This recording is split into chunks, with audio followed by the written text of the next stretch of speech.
Wala ka bang napapansin sa iyong mga kapaligiran? Kay dumi na ng hangin, pati na ang mga ilog natin.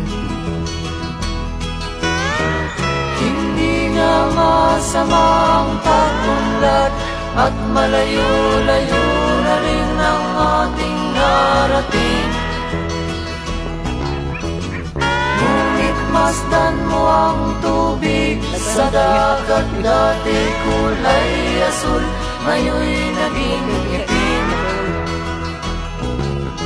Ang mga duming ating ikinalat sa hangin, sa langit, huwag na nating paabutin.